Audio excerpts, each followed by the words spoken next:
Salmon రాజు. మనందరి బాధ్యత మన రాష్ట్ర పాలన కావచ్చు, దేశ పాలన కావచ్చు, పౌరులుగా సక్రమైన మార్గంలో మన యొక్క భావాలను వ్యక్తీకరించడం ద్వారా కావచ్చు, జరిగే పరిస్థితులను ప్రజల్లోకి తీసుకువెళ్ళడం ద్వారా కావచ్చు, మనం చేయాల్సిన బాధ్యత ప్రతి ఒక్కరికి ఉంది. ప్రస్తుతం మనం చూస్తూ ఉన్నాం మన రాష్ట్ర పరిస్థితులు. ఇప్పుడు ప్రభుత్వం ఏర్పాటై 100 days అయింది. జనరంజకమైన పాలన అని అంటా ఉన్నారు, పేపర్లలో వాళ్ళు చెప్తా ఉన్నారు. ఎంతవరకు జనరంజకమైన పాలన ఉందో మనందరికీ తెలిసిందే. ప్రభుత్వం ఏర్పాటై 100 days అయినప్పటికీ 6 గ్యారంటీస్లో ఒక పెన్షన్ తప్ప ఏది అమలు కాలేదు. పెన్షన్ అయితే టయానికి ఫస్ట్కి ఇచ్చినారు, కానీ మిగతాయి అంటే ముఖ్యంగా మహిళలను గౌరవించి వాళ్లకు సౌకర్యాలు కల్పిస్తామనేటువంటి ఉచిత బస్సు లేదు. తర్వాత ప్రతి ఆడబిడ్డకు 18 సంవత్సరాల వాళ్ళకు 1500 డబ్బులు ఇస్తామనేది ప్రతి బిడ్డకు అనేది అది లేదు. ముఖ్యంగా వ్యవసాయక దేశమైనటువంటి రాష్ట్రం అనేటువంటి మన రాష్ట్రంలో రైతులకు ఇచ్చే 20,000 లేదు. ఎంతోమంది నిరుద్యోగులు ఉన్నారు దేశవ్యాప్తంగా, రాష్ట్ర వ్యాప్తంగా. నిరుద్యోగ భృతి 3,000 రూపాయలు అది లేదు. అవి ఏమీ లేకపోయినా అది ఎంత జనరంజకమో మనకందరికీ అర్థమవుతూ ఉంది. మనం ప్రతి ఒక్కరూ ఓట్లు వేసి ఎన్నుకునేది ఎందుకు? ఒక్కొక్క సమయంలో ఒక ప్రభుత్వం వచ్చినప్పుడు వారు కరెక్ట్గా చేయలేదంటే న్యాయంగా జనాలు ఏం చేస్తారు, ప్రజలు ఆ ప్రభుత్వాన్ని తొలగిస్తారు. వాళ్ళ చేతుల్లోనే ఉంటుంది మొత్తం.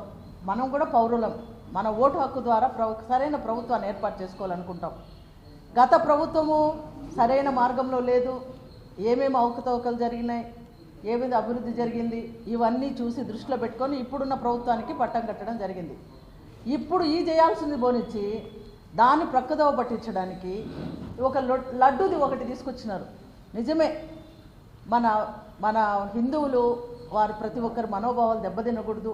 వారు నమ్మే దేవుడు, మనమందరము నమ్మే దేవుడు వారు ఎంతో పవిత్రంగా ఉండేటువంటి తిరుపతిలో ఆ రకంగా జరగడం అనేది కరెక్ట్ కాదు. అది ఎంతవరకు కరెక్ట్ అని సిబిఐ కానీ కంప్లైంట్ చేసి దాన్ని తేల్చాలి. ఒకరు చెప్పిన తర్వాత ఇది కరెక్ట్, ఇది కాదు, ఇది అని చెప్పేసి అనడం కరెక్ట్ కాదు. ఆ చేయడం అనేది తప్పు. కానీ దాన్ని ముందుకు తీసుకొచ్చి ఈ చేయాల్సినవి ప్రక్కదోవ పెట్టడం అనేది కరెక్ట్ కాదు. అది కాదు సమస్య. ఇప్పుడు ఇచ్చినారు, అది గతంలో ఆ రకంగా చేసినారు. జూన్ 23వ తేదీన జరిగింది. అప్పుడంతా బయటికి తీసుకురాకుండా ఇప్పుడు 100 రోజుల పాలన అయింది, కానీ ఏమీ జరగకుండా ఏం చేయకుండా వాటిని బయటికి తీసుకురావడం అనేది కరెక్ట్ కాదు. ఆ జరిగినటువంటి అవకతవకలు, ఆ అపవిత్రత అనేది ఏదో ఇప్పుడున్న ప్రభుత్వం దాన్ని సరిచేసి ఎంక్వైరీ చేసి ఆ రకంగా చేసిన వాళ్ళని శిక్షించి ఇప్పుడున్న వాళ్ళు కరెక్ట్గా అందరికీ పవిత్రమైన ప్రసాదాన్ని అందించాల్సిన బాధ్యత ఇప్పుడు ప్రభుత్వం ఉంది. అంతకంటే ఎక్కువగా ప్రజల క్షేమం దృష్టిలో పెట్టుకొని వారు చెప్పిన పథకాలని అమలు చేయాల్సి ఉంది. ఇప్పుడు వరద వచ్చింది. విజయవాడలో సగటున ఎంత కుటుంబానికి 2 లక్షలైనా కూడా నష్టం జరిగి ఉంటుంది. కానీ ఎక్కడి నుంచి ఏమన్నా ఒక 5 పైసలు కూడా కేంద్రం నుంచి రాలే. ఆ ప్రధానమంత్రి వచ్చి ఆమె ఎప్పుడు విజిట్ చేయలే.